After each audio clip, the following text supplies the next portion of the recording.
So ఈలోపు మా హర్షిత్కి love tips ఏదైనా ఇవ్వాలి అనుకుంటే ఏమి ఇస్తారు ఒక వాడు మా దివానగానే మిగిలిపోతాడు నేను టిప్స్ ఇస్తే.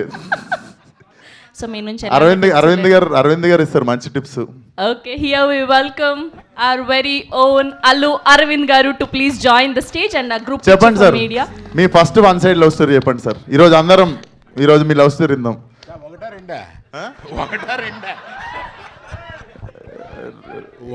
రెండోది ఇప్పటికి స్విచ్ ఆన్ ఉందా సార్?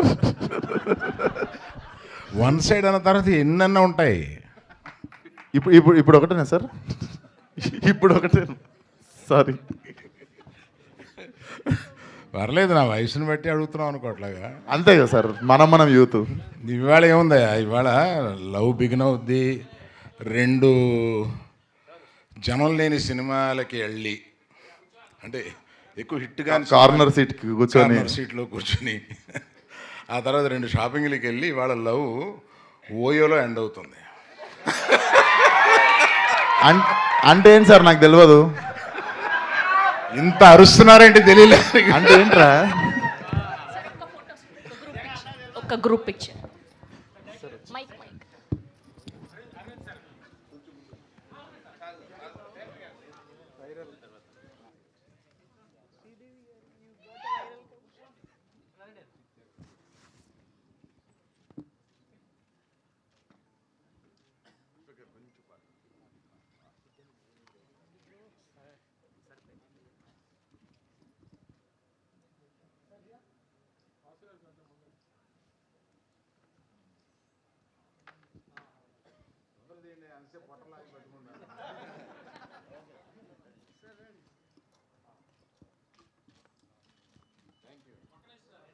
ఛానల్స్ కోసం ఛానల్స్.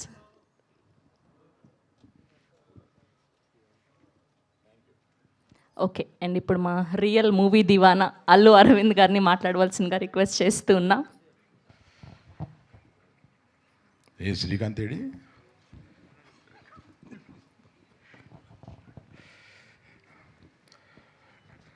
నాకు వాసు ఫోన్ చేశాడు, ఒక కథ విన్నాను, మీరు కూడా వినండి. మామూలు ఈ 2 రోజులకు ఒకసారి 3 రోజులకు ఒకసారి వారంలో 1-2 కొత్త వాళ్ళు వచ్చి కథ చెప్పటం ఇది ఉంటుంది. సరే వాసు చేశాడు కదా అని రమ్మన.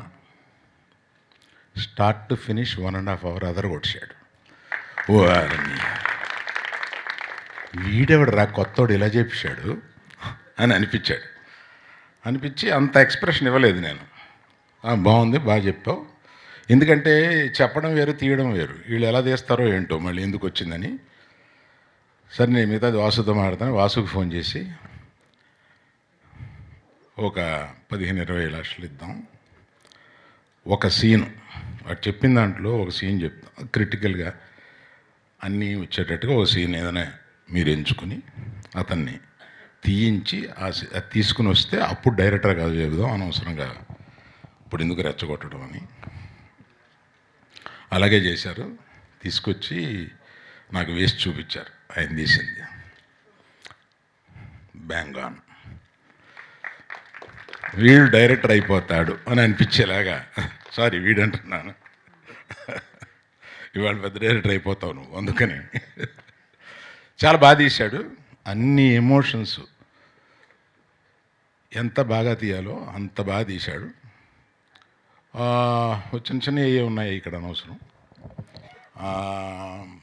మిగతా అందరితోటి అంటే వాళ్ళని ఎంత ప్రాణం తీసేసి ఉంటాడో నాకు అర్థమైంది, ఇంక్లూడింగ్ హీరో. అంత బాగా చేయించాడు అంటే వాళ్ళ మీద ఎంత గ్రిప్ తోటి చేయించి ఉంటాడు, వాళ్ళని ఎంత హింస పెట్టి ఉంటాడు. పెట్టావా? నువ్వు చెప్పవా? హింస పెట్టాడా? ఆ పెర్ఫార్మెన్స్ రావాలంటే ఆ మాత్రం హింస పెట్టాలి బాబు, లేకపోతే అది రాదు. నువ్వు కూడా చాలా బాగా చేసావు, అందుకని చెప్తున్నా.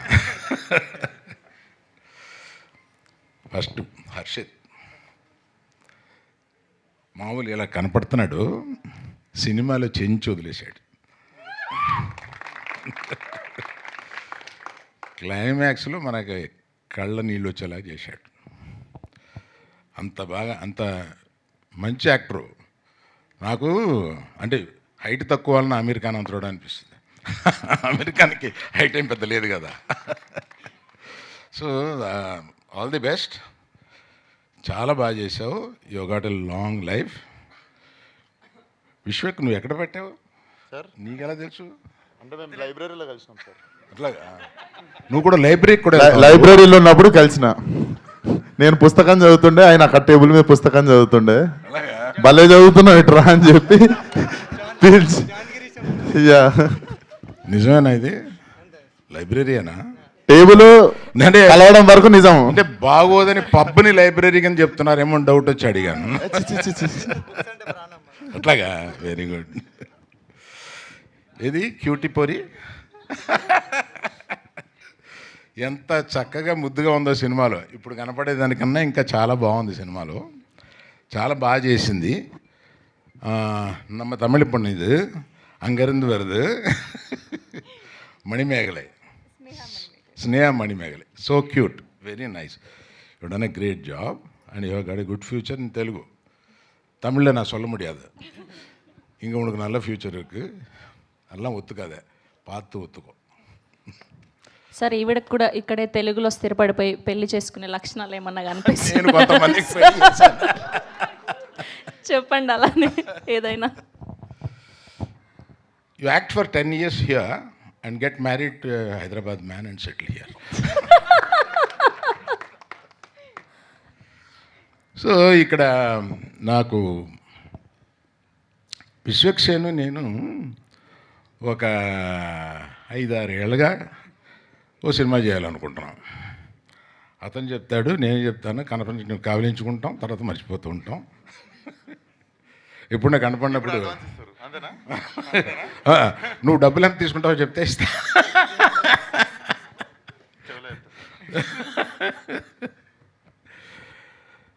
విశ్వక్సేన్ తోటి సినిమా చేయాలని ఉంటుంది, ఆ టైం రావట్లేదు, త్వరలో వస్తుంది, చేద్దాం. లేదు, ఆలస్యమైన అమృతం. రెడీ.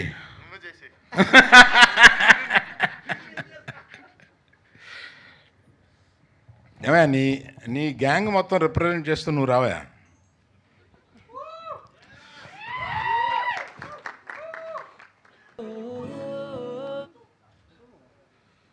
అంటే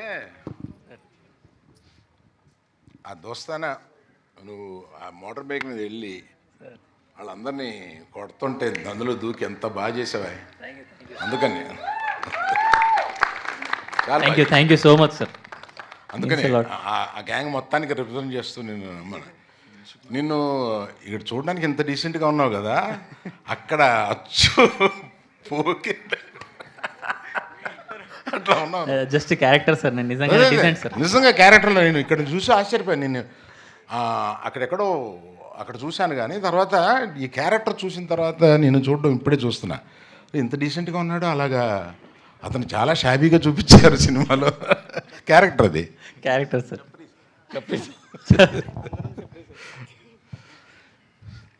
so there is nice, you are associated with this Vasu and Sridevi. Nice for your support.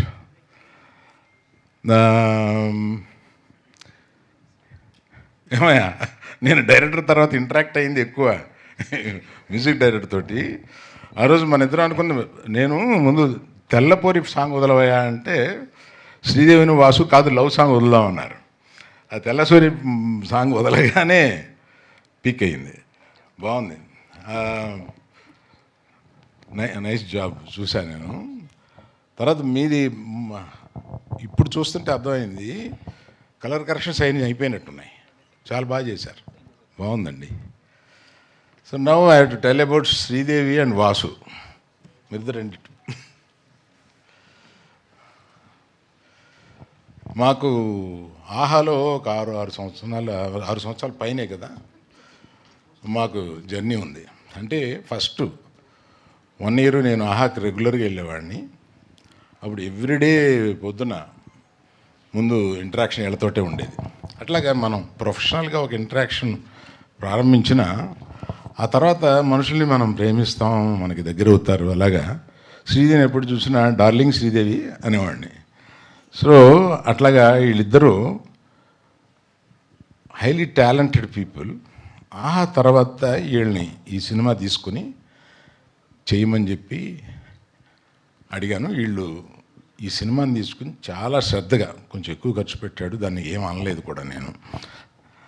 చాలా బాగా దీన్ని ఎగ్జిక్యూట్ చేసి పగలు రాత్రుళ్ళు ఈ సినిమా మీద ఉండి ఈ సినిమాని ఇంత బాగా తీర్చిదిద్దినందుకు I should congratulate you both. Right. ఇంకెవరి గురించి చెప్పడం మర్చిపోయినామనుకోకండి.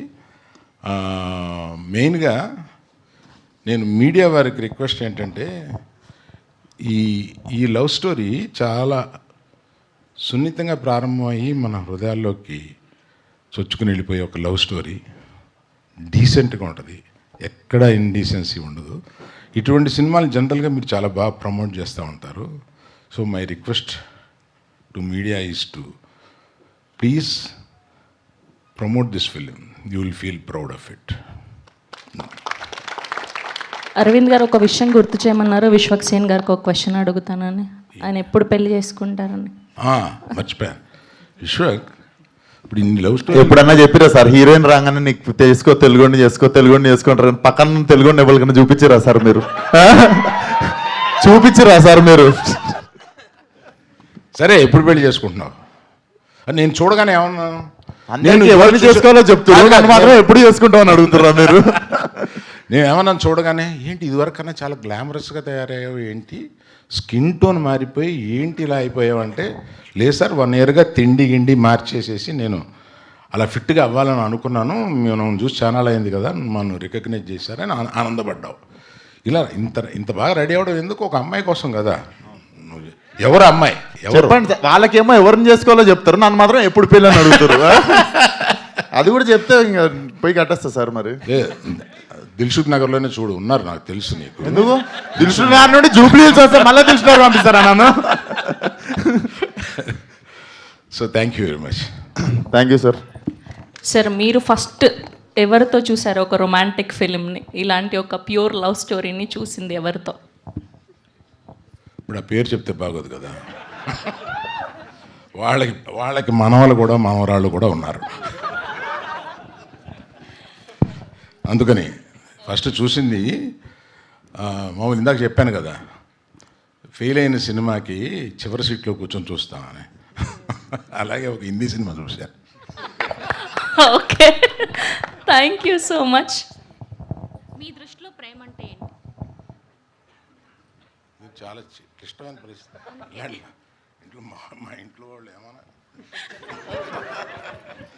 ఓకే, సో ఇప్పుడు అల్లు అరవింద్ గారు ఆయన దృష్టిలో ప్రేమ అంటే ఏంటి అన్నది చెప్పబోతున్నారు. ఏమీ లేదు. అయ్యో సార్.